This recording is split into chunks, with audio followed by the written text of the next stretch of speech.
Olá, pessoal, sejam muito bem-vindos à videoconferência de divulgação de resultados do primeiro trimestre de 2025 da Intelbras. Meu nome é Bruno Teixeira, eu sou o Head de RI da companhia e é um privilégio estar com vocês aqui nesse momento. Aqui do meu lado está o senhor Henrique Fernandes, CEO da companhia. Henrique, seja bem-vindo como CEO à teleconferência de resultados, para a gente dar início à apresentação desses resultados.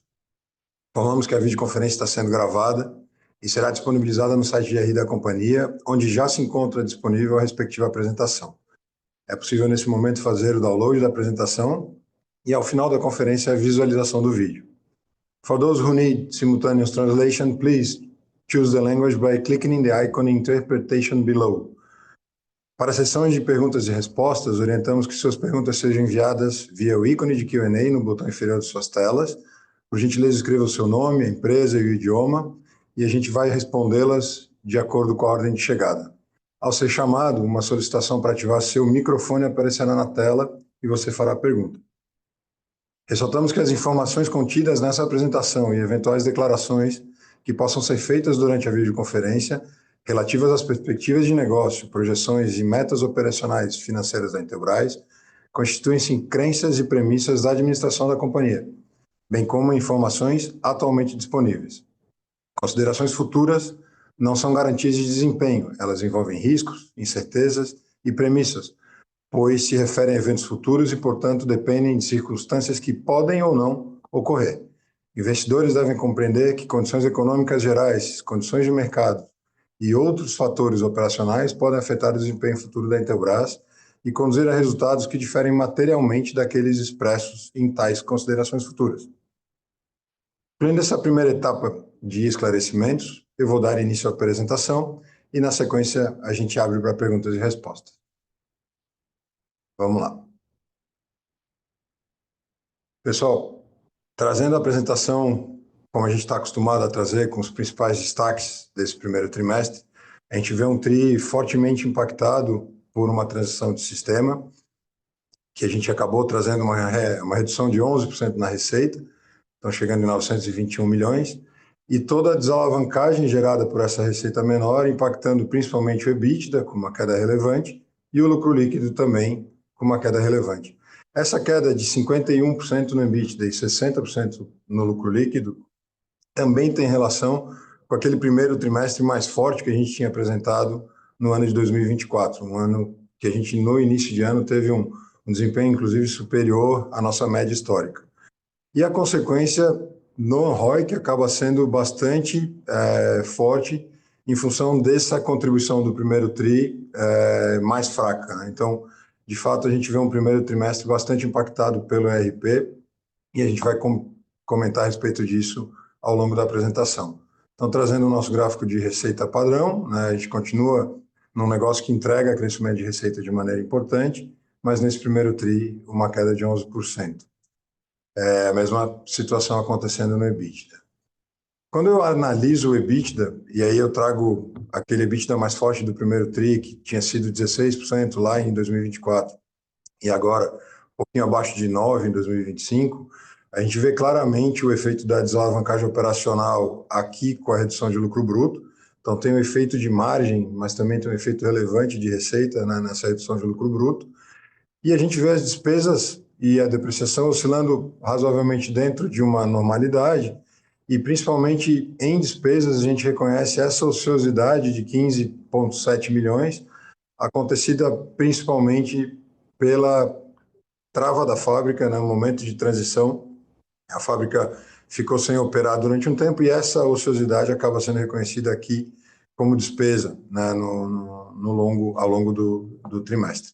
Então, dois efeitos importantes: a desalavancagem da receita, que acaba gerando desalavancagem operacional, e a ociosidade que incrementou a nossa despesa no período. Passo seguinte, um olhar para lucro bruto, a gente vê um lucro bruto nesse primeiro TRI alinhado com o histórico desses últimos 3 trimestres, um histórico recente.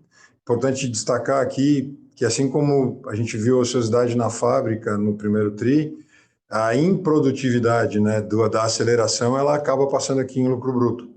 É importante dizer que ao longo do trimestre a fábrica foi evoluindo, ganhando volume, e, obviamente, ganhando eficiência também. Então, estamos com os 3 negócios oscilando dentro do previsto, né? A margem consolidada também oscilando dentro do previsto, ainda aqui no patamar, né, mais baixo dessa previsão, mas percebendo oportunidades aqui ao longo, né, dos próximos períodos para a gente ver a margem não caindo mais, né, de fato, trabalhando dentro do previsto. Com relação aos principais negócios, a gente traz o olhar de segurança, que nesse primeiro TRI representou 57% da nossa receita, claramente impactada pela indisponibilidade de alguns produtos relevantes para a receita, né, em função da migração do ERP. O estoque na ponta, na distribuição, foi consumido. Acho que a gente vai poder conversar um pouco sobre isso ao longo dessa conferência.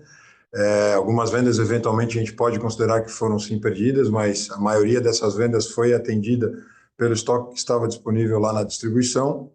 E a gente enxerga com bastante clareza um mercado ativo, o sellout acontecendo da forma prevista, e a gente, de fato, com uma presença bastante forte no mercado de segurança, né?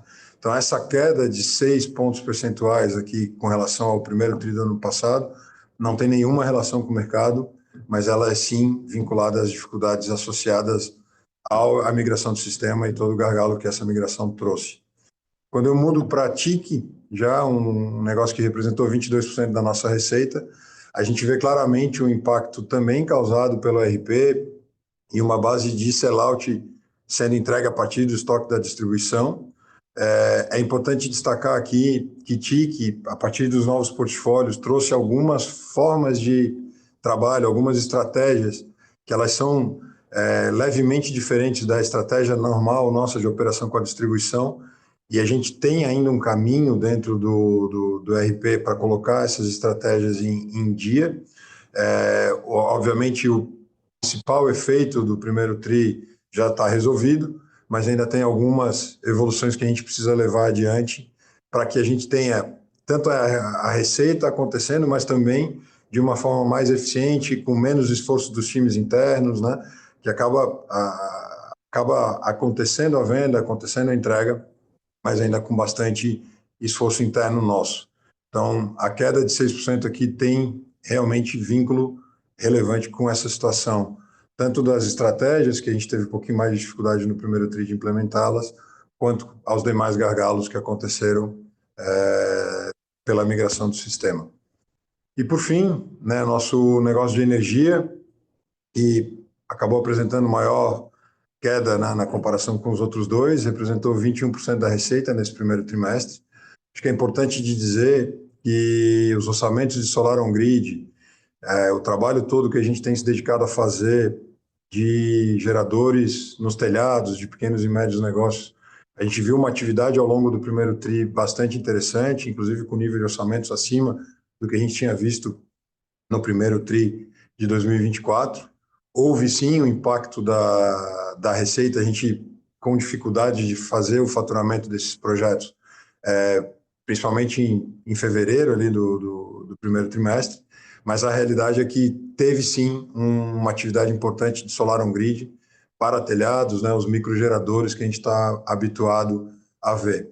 Por outro lado, além dessa situação gerada de uma dificuldade maior de receita ali nos geradores on-grid normais nossos, né, a gente viu uma redução importante na receita de projetos de grande porte, usinas de maior porte, inclusive geradores off-grid, e aqui a gente traz um impacto maior, um impacto adicional ao SAP, acabou sendo essa situação referente a projetos, que eu acho que a gente vai ter oportunidade também de conversar aqui ao longo dessa conferência. E para os demais negócios de energia, que a gente gosta sempre de deixar muito claro que energia não é só o business de solar, né? A gente vê que os impactos foram realmente em linha com o que aconteceu também em segurança e em tecnologia da informação e comunicação. E aí agora, passando um pouco para os impactos dessa migração, queria compartilhar um gráfico formado por dois blocos de informação, o primeiro relacionado à receita, e logo na sequência a gente vai ver também a evolução da produção, mas a gente traz uma base 100, outubro de 2024, aqui nesse gráfico, indicando o maior mês do ano passado, do ponto de vista de receita, e também o maior mês do ano passado, do ponto de vista de produção, de volumes entregues, tá? Para a gente ter uma comparação e observar o efeito na receita e depois na produção da migração. Então, em um gráfico de barras cinza, aqui a gente está vendo a receita originada ainda no sistema anterior, que era o TOTOS, que a gente rodou nos últimos 20 anos a companhia. E aí a gente vê dentro da primeira metade, ali o quarto TRI, uma oscilação normal, é assim que o trimestre opera de maneira geral, né? Quando eu já vejo o ponto de mudança de ano e a migração para o primeiro TRI de 2025, a gente vê que uma boa parte da receita de 2025, de janeiro, ainda foi faturada no sistema anterior e aí colocada nas transportadoras para serem entregues ao longo do primeiro mês, né, de 2025. E isso funcionou muito bem, a gente bateu a meta, andou certinho. E já no primeiro no primeiro mês, perdão, a gente já começa a ver receita originada pelo sistema novo. O que é importante destacar aqui, desde o primeiro dia de faturamento, a gente já estava, primeiro dia de operação do sistema novo, a gente já estava gerando notas fiscais e já operando essa parcela de faturamento, né, de acordo com o previsto. Uma rampa interessante de crescimento de faturamento aqui a partir do novo sistema, a gente já vê que fevereiro 100% é SAP, assim como março, né? E a gente chega em março com 84% do que a gente tinha feito de receita em outubro de 2024. A gente sabe que tem um efeito sazonal, outubro é o maior mês do ano, março não é o maior mês do ano, então eu trago aqui um comentário de que se eu comparasse março 24 com março 25, a gente teria tido um ano com o novo sistema operando e todos os gargalos que a gente sabe que existiram, levemente superior àquele mês de março de 2024.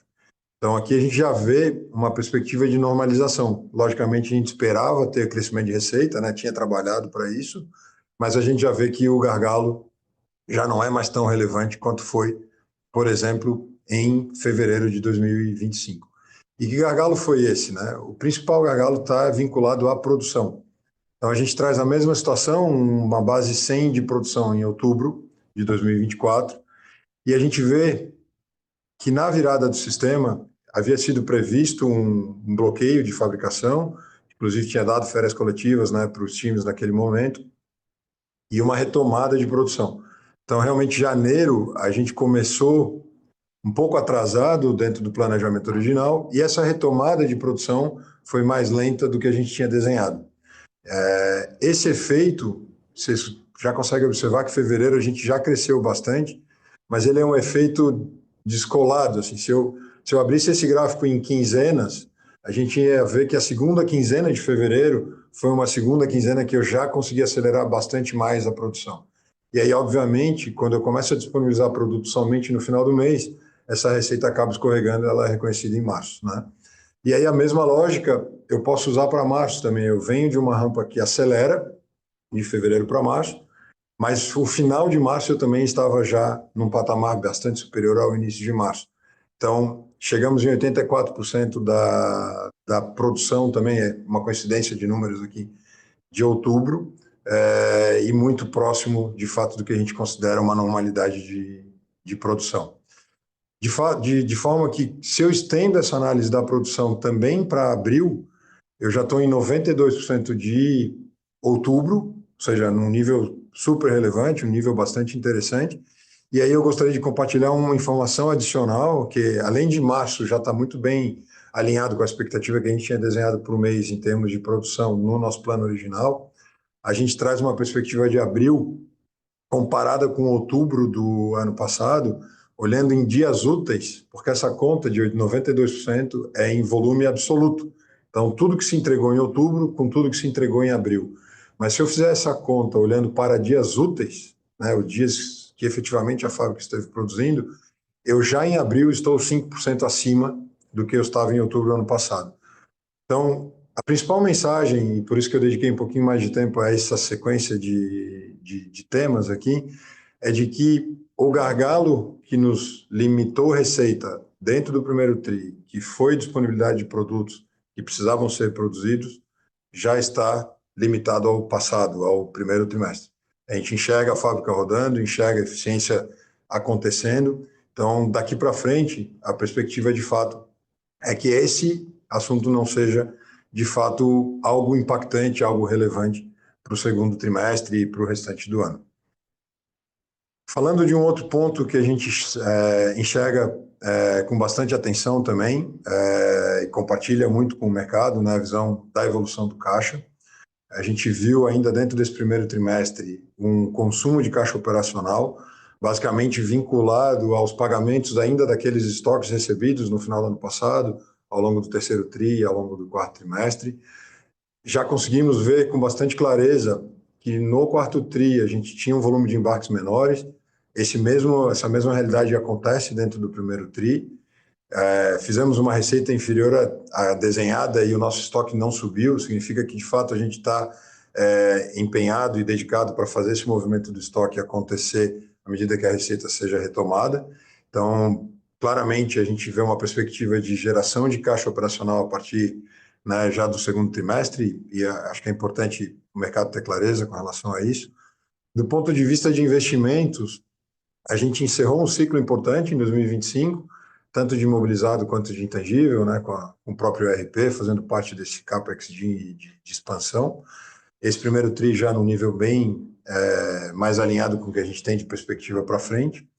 E, de fato, essa redução de caixa que a gente visualizou aqui no primeiro trimestre, no decorrer do ano, a gente deve ver a empresa voltando a gerar caixa e, de fato, aos patamares que a gente costuma colocar para o mercado, né, que a gente deve operar com 1,5 mês, até 2 meses de receita mensal bruta em caixa, em disponibilidade. Isso a gente continua com essa mentalidade, com esse mindset, e vai seguir levando a operação para isso. Por fim, abrindo um pouquinho mais o CAPEX, né, a gente vê o CAPEX de manutenção e o CAPEX de expansão bem alinhados com esse desenho, né, de um pouco menos de investimentos ao longo do ano. O CAPEX de manutenção roda naquela 1,7, 1,8 da receita, e numa análise trimestral, eventualmente alguma variação, mas o CAPEX de expansão, de fato, ao longo desse ano, a gente deve ver um pouco menos de alocação de capital aí. E para finalizar, pessoal, a gente traz algumas perspectivas, e eu trouxe essas fotos para compartilhar com o mercado, porque eu acho que tem uma clareza em Intelbras da forma de lidar com seus clientes, com seus parceiros de negócio, que é ser muito transparente, ser muito direto na mensagem. E a gente, no final de março, trouxe todo o time comercial aqui para São José, em Santa Catarina, por 2 dias, e no segundo dia trouxemos também todos os nossos parceiros da distribuição Brasil e Latam, e a gente conseguiu fazer uma conversa franca, transparente. A gente sabe que a dor que a Intelbras passou de disponibilidade de produtos, que está refletida nesse resultado do primeiro TRI, também se estende ao canal, né? Também se estende aos parceiros, e a gente alinhou, discutiu com bastante clareza o que impactou, por que aconteceu e como a gente estava endereçando cada um daqueles pontos que tinham atrapalhado o nosso desempenho e o desempenho deles, né, naquele primeiro trimestre. Alinhamos a mensagem, uma mensagem única, passada de maneira dedicada para todos, né, o seu Altair deixando o cargo de CEO, o Henrique assumindo o cargo de principal executivo da companhia, também dando a cara a tapa, né, batendo item a item, ponto a ponto com o mercado, para que o mercado saísse daquela reunião com a perspectiva de que existe ainda muita oportunidade de negócio conosco, e a gente estava ali para poder fazer esse alinhamento. A gente fez até um videozinho, vai estar disponível para quem tiver curiosidade, pode clicar no link de acesso aqui, vai estar disponível. E as mensagens de perspectiva, pessoal, para o restante do ano, basicamente a gente tomou a decisão de migrar um sistema com um olhar de longo prazo, né? A Intelbras tem um plano de negócio bem claro, bem estruturado, que requer várias estruturas, né, um back-office bastante robusto e muito ajustada para que a gente possa seguir nessa trajetória de crescimento. O ERP é um desses pilares, né, e a gente tomou essa decisão olhando para o longo prazo, e de fato o impacto aconteceu e está limitado ao primeiro TRI. A gente vê uma evolução mês a mês das operações ainda dentro do primeiro TRI, e se a gente estender até o o mês de abril, como a gente viu no gráfico da produção, já está acontecendo, então tem ganhos para a gente poder colher a partir dessa migração, desse processo duro que aconteceu, e um olhar cada vez mais apurado e ainda mais presente com relação à geração de caixa e evolução do ROIC. O ROIC está num ponto onde nenhum de nós está satisfeito, e a gente sabe que ele está temporariamente impactado por esse resultado do primeiro TRI, mas ainda que a gente leve a análise para o final do ano passado, a gente percebe oportunidades de melhoria de ROIC. Então, estamos todos aqui trabalhando para que essa perspectiva comece a voltar, né, para o caminho certo, e gerando caixa, estoque entrando no regime de operação adequado, e de fato a gente trabalhando com tudo que está previsto e desenhado para o ano, a gente vai ver tanto caixa quanto ROIC voltando para os seus patamares adequados. Eu encerro aqui a minha apresentação e, Henrique, eu acho que antes de passar para a sessão de perguntas e respostas, seria legal tu também dar algumas palavrinhas, né? Claro, com certeza, quero sim, Bruno. Vai lá, fica à vontade. Obrigado, Bruno, parabéns pela apresentação. Bom, pessoal, bom dia a todos. Bom, eu quero aí agradecer de início a cada um que acompanha a nossa trajetória de perto, sejam investidores, analistas, conselheiros ou parceiros. Esse diálogo e interação com vocês é importante para a gente, faz parte da transparência e da confiança que a gente quer manter sempre. Bom, como vocês sabem e viram na apresentação feita pelo Bruno, esse foi um quarter pontual. Nós não desaprendemos a fazer o que a gente já estava fazendo. Não teve nenhuma disrupção tecnológica que fizesse nossos produtos não serem mais adquiridos. Não teve nenhuma reviravolta no mercado. Continuamos a buscar o que a gente sempre buscou, que é um crescimento sustentável e que a nossa história comprova isso. Nos últimos 20 anos, a gente teve um crescimento médio real de 12%. Esse foi um trimestre realmente intenso. A gente sabia que seria e a gente se preparou para isso. A gente passou por uma mudança muito relevante com a virada do nosso sistema de gestão para o SAP, né? Isso mexe com a operação inteira, porque agora é tudo mais integrado e com a visualização de ponta a ponta. Então, todos os processos agora eles se conversam entre si. Se tem um problema, tem que resolver lá na causa raiz para que ele nunca mais ocorra, porque o processo realmente para. E, ao mesmo tempo que tudo isso acontecia, a gente seguiu entregando resultado, cuidando da base, olhando o cliente, fazendo os ajustes que o cenário econômico atual exige, né? E mesmo com todos esses movimentos internos e o planejamento previamente feito, a gente não deu prejuízo, que é muito comum ver empresas que mudam de ERP que acabam praticamente parando a operação, né? A gente emitiu nota de venda já no primeiro dia de operação do novo sistema. Mas a gente precisa ser transparente com vocês, né, em dizer que a troca do sistema foi sim um desafio e como toda implantação dessa magnitude, isso impactou na empresa. Alguns processos ficaram mais lentos no início, teve ruído na operação e tivemos que entrar no detalhe, revisar fluxo, reforçar time. Mas o que nos dá confiança é que a virada aconteceu e com um time muito engajado, querendo entregar e fazer acontecer. Então, a gente encarou isso como um passo extremamente necessário, porque o SAP é um pilar de transformação para a nossa empresa e que dá a base para crescer com mais controle, mais governança, mais integração e também mais inteligência. Uma empresa mais voltada a dados. E lá na frente a gente vai colher os frutos e a gente já começou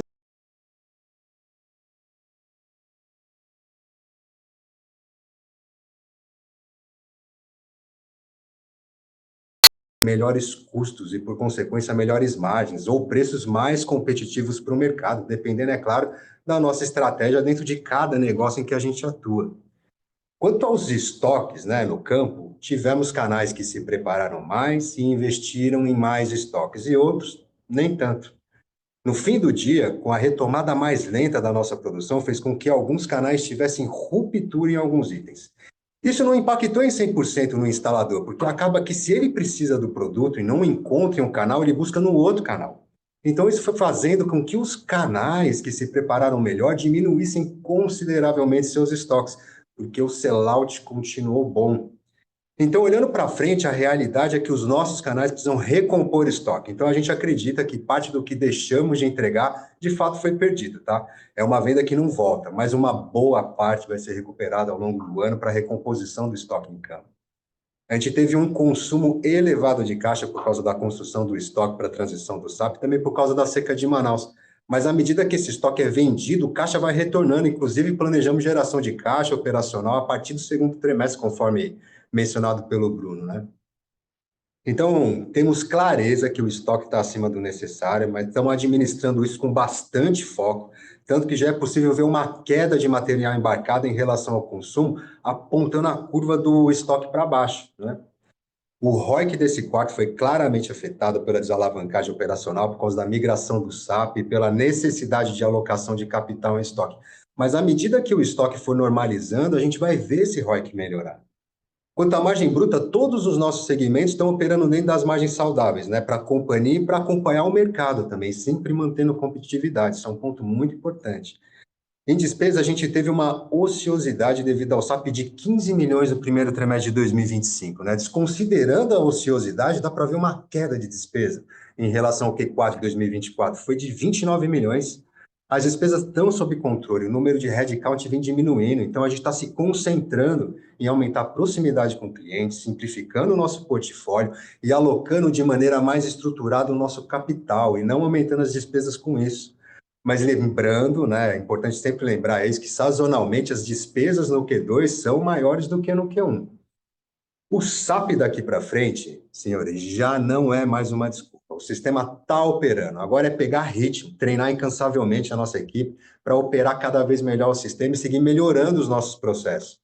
Temos um ou outro processo que ainda demanda melhorias, mas são de pequeno impacto no resultado de lucro. Estão endereçados, estarão resolvidos no máximo até o final do Q3 deste ano. Um deles é um formato de venda que a gente tem na TIC e o outro é exportação, porém ambos com baixo impacto no todo, tá? Agora, falando do mercado, o cenário continua desafiador. O consumo ainda está cauteloso, os juros altos apertam e a competição segue dura, como sempre foi. E as oportunidades continuam. A digitalização das empresas e produtos que surgem cada vez mais conectados na rede ajudam a alavancar o negócio de TIC. O tema de segurança eletrônica vem ganhando cada vez mais espaço, principalmente em momentos de economia fraca. A gente sempre notou uma melhora das vendas por causa da insegurança que geram esses momentos. O tema de inteligência artificial atrelado à segurança eletrônica em cidades também vem ganhando cada vez mais espaço e a gente está atento e trabalhando nessas oportunidades. A busca por eficiência energética, sistemas que garantam fornecimento de energia, como, por exemplo, no break, nunca foi tão importante, seja em residências, negócios, projetos ou na indústria. E aí é onde a gente entra com força e levando uma solução completa e integrada dentro dos 3 negócios que a gente atua: segurança, TIC e energia. Quando a gente analisa o negócio de energia, por exemplo, que caiu 26% ano contra ano, não é só impacto do SAP, tá? A gente está priorizando rentabilidade e nesse primeiro TRI não tivemos grandes projetos, como, por exemplo, usinas e o projeto Mais Luz para a Amazônia, e que representaram em torno de 15% no número total de energia no ano de 2024. Também precisa ser levado em consideração a queda de preço do solar ao longo do ano, que foi em torno de 20%. Isso significa que, em número de vendas de projetos para telhado, que é o nosso foco, e com rentabilidade, a gente fez um número de vendas de telhado superior nos meses de janeiro e março, mas com impacto forte em fevereiro, lá por causa do SAP. A gente tinha pedido e podia ter vendido mais quando a gente compara com o Q1 de 2024. Mas lembrando que energia não é só solar, pessoal, e a gente está alocando o nosso capital de melhor maneira e priorizando rentabilidade e retorno. Essa é uma boa base de análise do ROIC que a gente vem falando há bastante tempo. A gente tem um modelo robusto, somos uma empresa que une escala industrial, capilaridade comercial e capacidade de inovação. A gente tem presença nacional, portfólio diversificado e uma marca que transmite confiança. A gente tem fábrica, tecnologia própria, parcerias tecnológicas com líderes de mercado, temos gente boa no campo e no back-office. A gente investe em tudo isso, em soluções que de fato agregam valor real para os nossos clientes, né? A gente está fazendo os ajustes que o momento exige, simplificando o portfólio para diminuir a complexidade da operação como um todo, deixar a empresa mais leve, mais focada e acelerando o que gera valor, cortando o que não performa, investindo onde faz sentido e sempre com um olhar para o curto, médio e longo prazo. E tudo isso sem perder a vontade que existe dentro da empresa e das pessoas em inovar, seja nas soluções que a gente entrega para o mercado ou na forma de se relacionar com os clientes, né?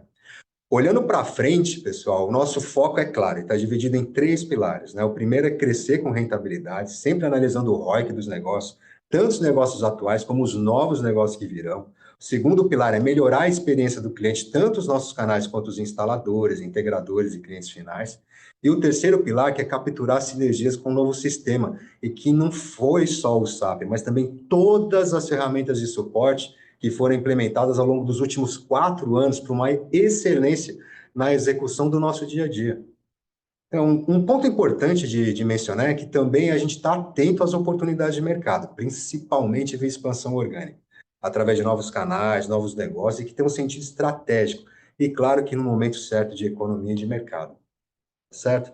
E agora, bom, estamos aí à disposição para as perguntas. Bom, pessoal, se a gente puder liberar o microfone do Gustavo, analista do BS, por gentileza, ele escreveu aqui.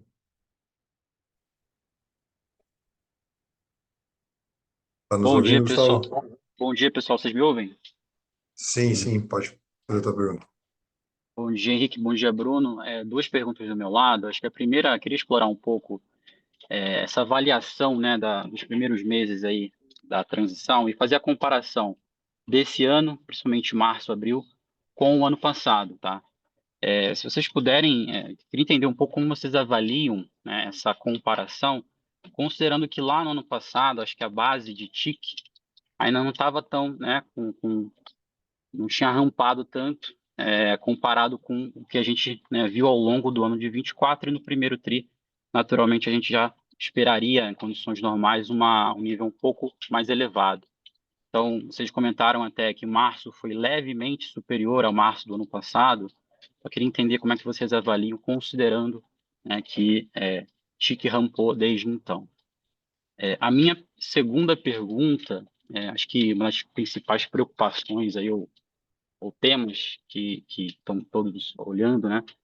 Como é que vocês estão se estruturando, né, para compensar esse nível de vendas que foi perdido no primeiro tri? Então, se puderem comentar, né, seja comercialmente, seja através de novas iniciativas, como vocês pretendem, de fato, compensar, acelerar a receita, dado, né, essa desaceleração que foi vista no primeiro tri? Muito obrigado, pessoal. Ô, Gustavo, bom dia. Obrigado pela pergunta. Quanto ao caso de TIC, de fato, a gente tinha pedido, tinha negócio, mas de fato o SAP acabou impactando bastante aí o nosso negócio, né? Então, ele tem alguns modelos de vendas que fogem um pouco do tradicional, que é feito do negócio de TIC, que acabou impactando além do convencional, que é o modelo, vamos dizer assim, do distribuição que a gente faz. Então, a gente focou primeiro nas grandes rochas, vamos dizer assim, né, para resolver as principais alavancas da companhia e fomos deixando as menos representativas em termos de receita e lucro, né, sempre com um olhar para o ROIC, dessas outras, mas e que elas estão endereçadas e estarão resolvidas até o Q3. Mas boa parte dela foi resolvida no final, agora de março, tá bom, Gustavo? Isso é um ponto importante. Quanto a recuperar as vendas perdidas, a gente precisa ter produto para entregar, né, para os nossos clientes. Então, a gente está com a nossa fábrica, todas as nossas fábricas a pleno vapor, estão produzindo muito, né? O Bruno mostrou até que a gente já teve até ganho de produtividade. A gente vai continuar nessa velocidade e a gente precisa começar a fazer os estoques em campo, porque eles foram muito consumidos. E a nossa venda, ela também não é só baseada na venda dos produtos que são produzidos, existem também produtos importados que já vêm acabados que a gente também disponibiliza para o mercado. Isso está endereçado com bastante proximidade do nosso time, uma força fabril muito grande, com foco em produtos, vamos dizer assim, de maiores necessidades para o mercado e que trazem melhores níveis de margem para a companhia, que são mais buscados pelo mercado, né? Então, essa é a nossa busca por essa venda que a gente perdeu, tá? Super claro. Muito obrigado, pessoal. Obrigado, Gustavo. Bom dia. Vamos abrir o microfone do Bernardo, por gentileza, da XP. Bom dia, Bernardo. Opa, bom dia, Henrique, Bruno. Obrigado pelo espaço aqui. Perguntas. A primeira ainda sobre esse processo de transição para o novo ERP. Vocês mostraram alguns números de março e abril, mostrando uma boa recuperação. Confesso que achei o tom aqui no call bem construtivo, mas, por outro lado, vocês também mencionaram no release, o Henrique também comentou ainda sobre alguns. Seria legal entender os principais Tá, riscos. tá cortando, Bernardo. Oi, desculpa. Oi. Melhorou agora? Melhorou, melhorou. Deixa eu ver, né? Seria legal entender quais são os principais riscos que ainda seguem no radar, o que tira o sono de vocês aí nessa frente. E a minha segunda pergunta é sobre a dinâmica de estoques.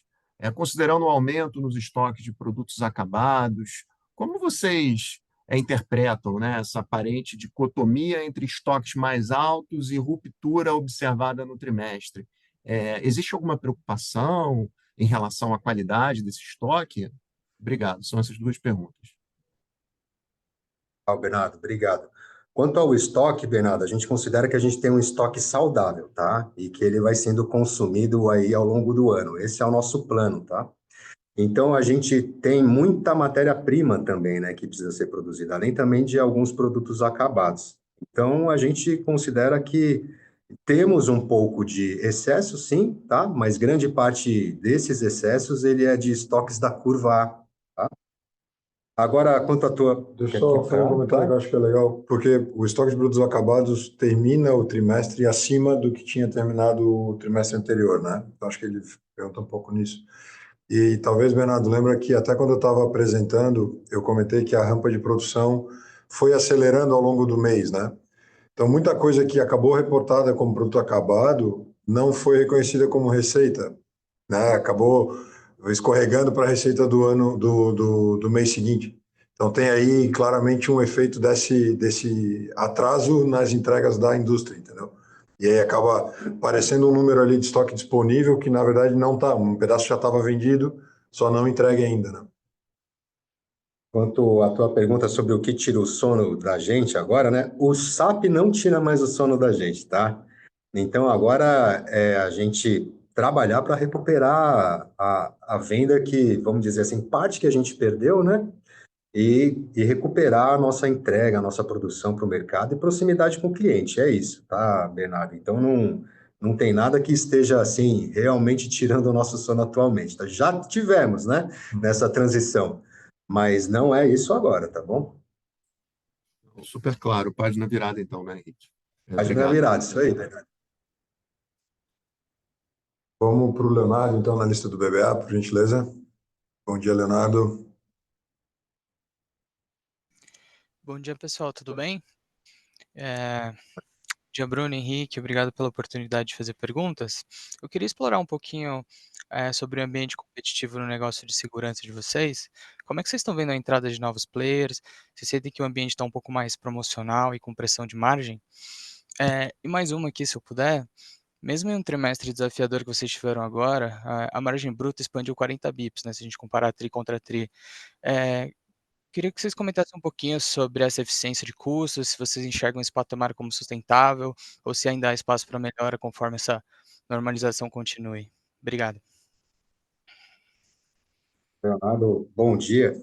Bom, em segurança, o ambiente ele continua competitivo como sempre foi. Temos novos entrantes aí, como sempre tivemos, tá? Então, a gente acredita, né, e continuamos a entregar produtos com margens saudáveis, com preços adequados ao mercado. A gente vê, inclusive, aumento de preço aí dos principais concorrentes, né, no mercado. Então, a gente está entendendo esse cenário como saudável, tá?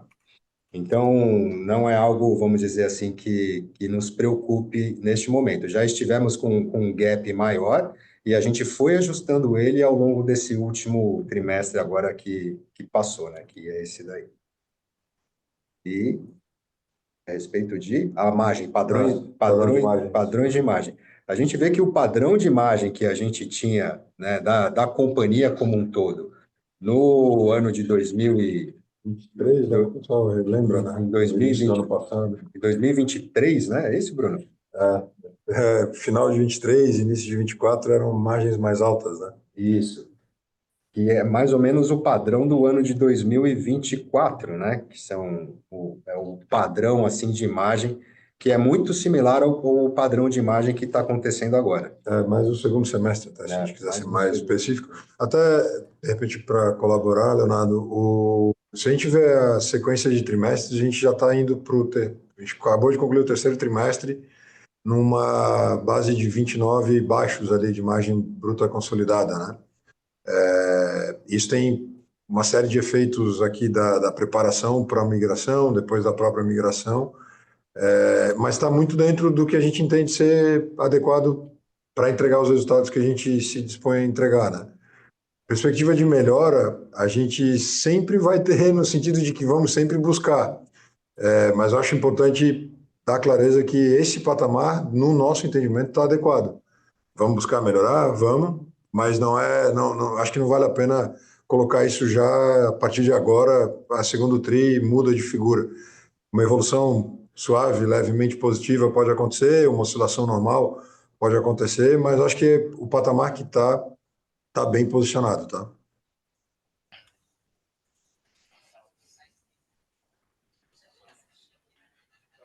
Tá super claro, pessoal. Obrigado. Obrigado. Aí a gente tem aqui, Henrique, uma pergunta que o Luca do Bofa fez, ele acabou fazendo por escrito. Acho que vale a pena trazer sobre a questão de energia, se a gente consegue dar um pouquinho mais de cor sobre os impactos do primeiro TRI que devem seguir para frente, né? Porque, a princípio, a questão do ERP está endereçada, né? Então, mas tem outra situação que não foi ERP, e ele já emenda uma segunda que traz a respeito de repasses de preço e tal. Se a gente tem plano de reajustar de alguma forma, se a competição também aumentou, ou tem um efeito de câmbio, eu imagino que a pergunta vem nesse sentido, daria para a gente juntar os dois pontos, né? Então, o nome dele? É o Luca, do Bank of America. Ô, Luca, eu comentei, né, que que não foi só o SAP, né, o impacto em energia, né, principalmente no negócio de solar, né?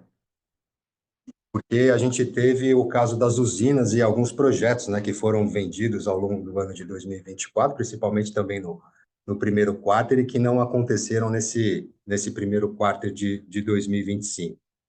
Isso acaba se refletindo um pouco para a gente, né? São 15% em torno desses projetos que representou dentro do negócio de energia no ano passado, né? Então, somando mais essa queda de 20% que a gente tem no preço, né, desses produtos ao longo do ano de 2020 e 2024, então você vê que dá um impacto grande no negócio, né? Mas, por outro lado, a gente teve um crescimento na venda de painéis para telhado, né? Para geradores, kit geradores para telhado, que de fato é o nosso foco. E a gente está com um trabalho muito árduo, né? Em busca de uma melhora do nosso ROIC, em busca de uma melhor rentabilidade. E quando a gente analisa esses projetos, por exemplo, usinas e a venda do telhado, isso fica muito claro para a gente. Então, a nossa priorização está em cima desses negócios, como geradores para telhado, que consigam trazer uma melhor pulverização, onde é aí, de fato, a grande força da Intelbras, nessa entrega, disponibilidade nos 4 cantos do Brasil, e com uma rentabilidade positiva, tanto para a companhia quanto para os nossos parceiros, tá? Quanto ao repasse de preço, no caso do solar também, eu acho que ele perguntou de maneira geral, assim, né, da concorrência e todo o cenário frente de câmbio mais alto fim do ano, agora câmbio caindo. Uhum. A gente tem uma política muito clara aqui de ajuste, né? Então, a gente flutua, vamos dizer assim, conforme o câmbio dentro de uma janela, tá? Então, a gente está sempre pensando aí no preço de recompra desses itens, né? Existe o preço do estoque e existe o preço de recompra. E a gente analisa muito isso e um momento de mercado para tomar essas decisões, mas não vai ser por causa do câmbio que vamos ficar desposicionados de preço no mercado, porque não adianta, né? Senão daqui a pouco a gente passa a ter 2 problemas, né? Um que você não vende, outro que você está com o estoque cheio. Então, a gente prefere enfrentar, no caso de um descolamento, vamos dizer assim, né?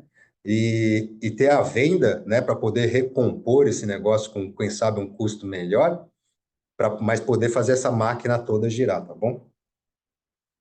Bom, se a gente puder abrir o microfone do César. E Lucas, se tiver algum outro ponto que você queira fazer um follow-up, fique à vontade depois, tá? Por gentileza. César do Santander pediu para fazer uma pergunta. Bom dia, pessoal. Primeiro, parabéns aí César. pela rápida recuperação de receita. A gente sabe que como desafiador é uma troca de RP.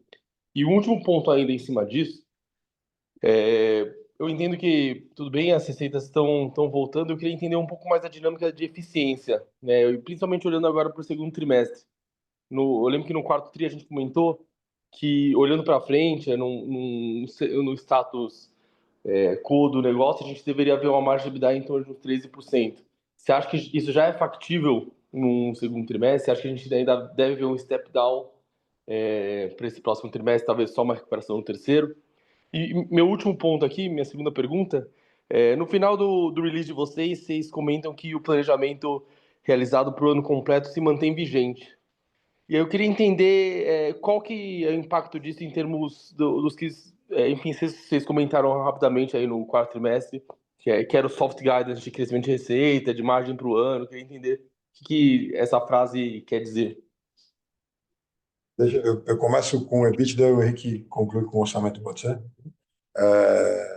César, eu acho que a questão do EBITDA, de fato, o primeiro tri, fora do ponto, totalmente fora do ponto, com muita clareza, por uma desalavancagem operacional.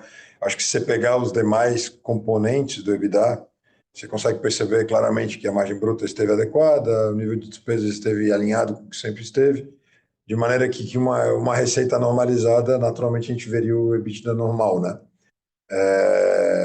Eu acho que esse é o desenho daqui para frente. Assim, se eu trago uma perspectiva de trazer o nível de receita para dentro de uma expectativa que eu tenho para o ano, a consequência disso é que o EBITDA também responda, né?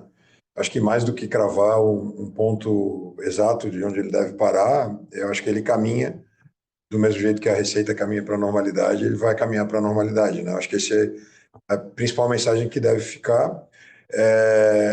Se a gente estender essa análise para o ano completo, a gente tem claramente um primeiro tri que não contribui tanto, né, para o EBITDA médio do ano.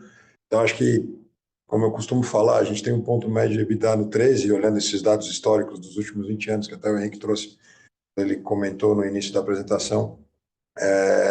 O 13 também está bem marcado ali. Cenários mais adversos, a gente vê um pouco abaixo do 13, cenários mais favoráveis um pouco acima do 13. Então, se a gente quiser considerar, dado o início de ano mais difícil, um cenário mais complexo, eu acho que faz sentido. Tá? Mas dá para a gente simular toda essa situação do EBITDA do segundo tri para frente com bastante clareza, né? E aí eu acho que vale o Henrique comentar um pouco a respeito do plano. Ô César, nós somos uma empresa que nós queremos crescer, né? Mas não a qualquer custo, né? Então não é somente crescer a receita, nós também queremos crescer o lucro, né? Queremos fazer com que essas duas linhas andem, quem sabe aí sempre com o lucro crescendo um pouquinho mais do que a receita de preferência, né? Mas quando a gente olha para frente,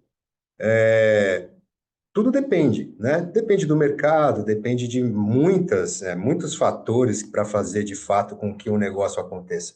Eu acho que os principais caminhos, assim, que a gente pode enxergar se continuaremos, né, a atingir ou não o que se tem planejado, de fato primeiro, eu acho que o histórico da companhia, né, desses 20 anos aí que o Bruno acabou de mencionar, com um crescimento médio de 12% real. E um pouco daquilo que eu comentei, que o que a gente normalmente vê no mercado, em épocas de economia fraca, um pouco mais difícil, a gente sempre vê segurança vendendo muito bem, né? Porque aumenta a insegurança. Estamos vendo aí digitalização nas empresas, nos processos, cada vez mais produto conectado na rede, exige cada vez mais TIC. Eficiência energética exige cada vez mais energia. Então, a gente entende que estamos com as armas na mão, né? Agora com os processos muito mais bem estabelecidos, né?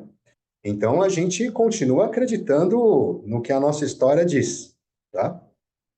Só vale lembrar que eu acho que é sempre um ponto que eu tenho falado muito com o mercado, o nosso planejamento 25 não era repetir o crescimento de 24, né? Acho que a gente sempre deixou isso claro. Tem um cenário macro que ele é mais desafiador, juros ainda altos, inflação comendo capacidade de investimento das famílias, preocupando os empresários. Então tem um crescimento aqui que não é igual ao que aconteceu no ano passado, mas que segue de fato assim exequível, né? Eu acho que esse é o principal ponto. Tem que encontrar formas de encontrar aquela receita que acabou se perdendo no primeiro tri, outras a gente vai fazer a reposição dos estoques ao longo do restante do ano, vai voltar, mas essa parcelinha que fica para trás tem que encontrar a forma, né? Acho que a gente continua se desafiando nesse sentido, sabe? Perfeito, pessoal. Muito obrigado. Parabéns aí novamente pela execução da troca de RP. A gente sabe como tantas companhias sofrem nisso. E boa sorte aí. Valeu. Obrigado, César. Bom dia. Eu gostaria de passar a palavra para o Marcelo Santos, do JP, por gentileza. Bom dia a todos. Obrigado pela oportunidade de fazer perguntas. Espero que vocês estejam ouvindo. Eu queria tocar de novo nessa parte da perda de vendas. Assim, de 100% que vocês venderam a menos agora, vocês acham que perderam quanto, assim, real? Eu sei que eu não quero uma resposta exata, mas imagino que uma parte disso volta, como vocês falaram, eu só queria ter um pouco de dimensão de qual que foi a perda efetiva. E segunda pergunta é, se você deixou de produzir agora e você produz depois, você incorre numa eficiência muito grande para produzir, talvez tenha que fazer hora extra, talvez você tenha que incorrer em custos a mais, assim, quanto que isso impacta a sua margem no futuro se você tiver que produzir a mais do que você produziria num trimestre padrão? Entendi. A tua pergunta vai no sentido de fazer acima de 100% da capacidade, vamos dizer, né? A gente fazer em turnos extras e tal. Ô, Marcelo, essa sua pergunta de quanto perdeu, ela é muito difícil, né, de mensurar, porque é aquilo que eu comentei, né? Tiveram alguns canais que se prepararam mais, outros nem tanto, né? Então, alguns compraram, de fato, mais estoques e estavam mais armazenados, com estoque mais dentro de casa para poder suportar qualquer problema que pudesse acontecer, né? E outros nem tanto. E aí, o que aconteceu? Na hora que, como a gente é pulverizado no Brasil e a gente não tem nenhuma região que dependa de um único canal, na hora que aconteceu um problema em um canal, esse cliente necessitando do nosso produto, ele foi em busca dele em outro canal. Ou seja, na região, alguém sempre tinha, entendeu? Então, é só no caso dele não encontrar nesse canal, de fato não querer ir no outro, né? Ou por seja qual for o motivo, e ele não querer. Então, é muito difícil de mensurar isso, sabe? Se eu estaria mentindo se eu te falasse o número, então não dá para te falar. O que dá para te falar, Marcelo, é que o sellout, ele aconteceu, está acontecendo muito bem na ponta. Então, a venda continua acontecendo e que a gente vai ter que repor esses estoques lá no campo, né? Tá? Quando a perda de eficiência que você falou, a gente já está com a nossa produção em capacidade máxima, né? Então, os custos que a gente está tendo agora são os custos, e eles não são custos que trazem ineficiência. Muito pelo contrário, né? Ele agora, a melhor coisa que existe para uma fábrica é a fábrica cheia, porque isso faz você entregar muito com velocidade, com cadência, e você começa a reduzir todo o teu custo, né? E é isso que a gente viu, inclusive, lá naquele gráfico que o Bruno apresentou, com uma produção melhor, né? Mais eficiente, entregando quase que a mesma coisa já, né? E gastando menos, entendeu? Já também reflexo um pouco do benefício que o SAP está nos trazendo também, tá? Então, só para ver se eu entendi direito, como pode ter escorregado parte das vendas do primeiro tri para os próximos, você teria, em teoria, vendas boas nos próximos, porque teria uma recomposição de estoque além do sellout. Isso significaria que há uma tendência de ter uma margem melhor do que a média nos próximos trimestres, dado que você vai estar operando, como você falou, na situação ideal, a fábrica a todo vapor? Há uma tendência, não é uma promessa, mas há uma tendência de termos margens boas nos próximos tris por causa desse volume não usual? Marcelo, depende, né? Se a gente quer fazer esse número virar resultado, se a gente quer transformar ele num aumento de venda lá na ponta para uma maior competitividade. Então, depende, né? Depende da linha, vai depender do mix, depende de muitos outros fatores, né? Realmente é complexo, cara. Se eu fizesse só um produto, fazia 10, agora eu estou fazendo 20, a tendência com certeza seria essa de melhor. Mas como é um rol muito grande de produtos e negócios, é difícil eu te afirmar uma coisa como essa. Tá joia, não. Obrigado pelas clarificações. Obrigado, Marcelo. A gente está chegando nos 5 minutos finais da conferência e a gente tem algumas perguntas por escrito aqui. Eu acho que talvez a gente pudesse resumir. Deixa eu te ajudar aqui. É isso. É só a ruptura dos canais de venda, que eu acho que acabamos de tocar. Depois, comparar abril de 25 com 24, eu acho que essa realidade aqui, eu acho que é mais legal a gente falar que abril voltamos a bater meta, né, Henrique? Eu acho que é um bom ponto. A gente começou o ano batendo meta, janeiro tinha dado certo, fevereiro e março não foi tão bom, aliás, foi bem ruim, inclusive. Abril voltamos a bater meta, então estamos no caminho certo, né, para quem fez a pergunta aqui. E depois tinha uma outra pergunta derivada da questão das tarifas dos Estados Unidos, os principais fornecedores e parceiros, eventualmente alguma situação lá. Eu vou tentar responder rapidinho aqui para também poder te passar a palavra para fazer o encerramento. Com relação aos Estados Unidos, eu acho que vale a pena o mercado ter clareza de que os principais concorrentes que estão no Brasil, aqui nos mesmos negócios que a Intelbras, não vendem nos Estados Unidos por questões anteriores a essa questão tarifária. Então, concorrente de segurança está sancionado desde 2019, outros 2 concorrentes importantes de TIC, um está banido e o outro sancionado nos Estados Unidos também, um desde antes de 19 e o outro a partir de 2019, 2020.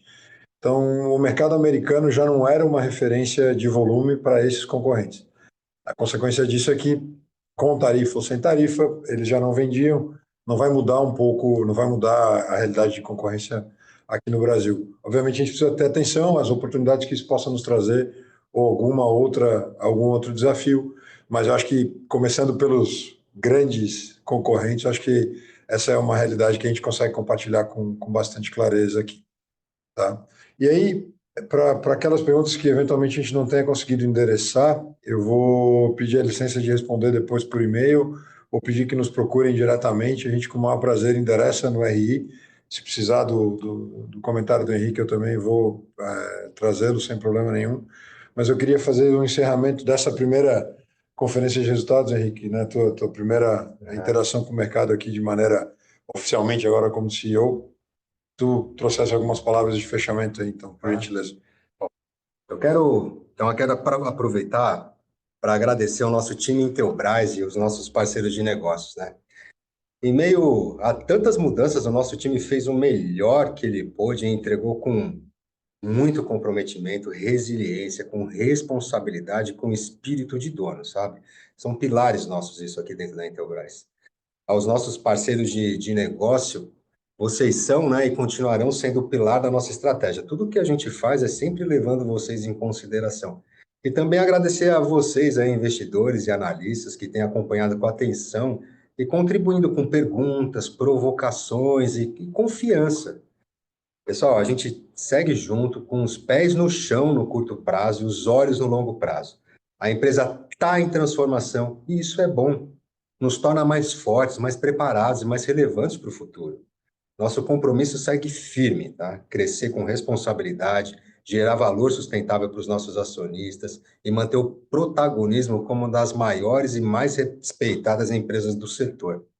E fazemos isso sempre valorizando o nosso maior ativo, que são as pessoas. Então, seja dentro da empresa, com iniciativas para engajar e desenvolver nossos talentos, seja fora com parceiros e clientes que confiam na nossa marca há décadas, tá? Então, muito obrigado a todos e até logo. Obrigado, Henrique. Então, a gente define assim a conferência de resultados do primeiro TRI, se mantém à disposição para qualquer pergunta, qualquer outra interação que seja necessária. Um bom dia a todos.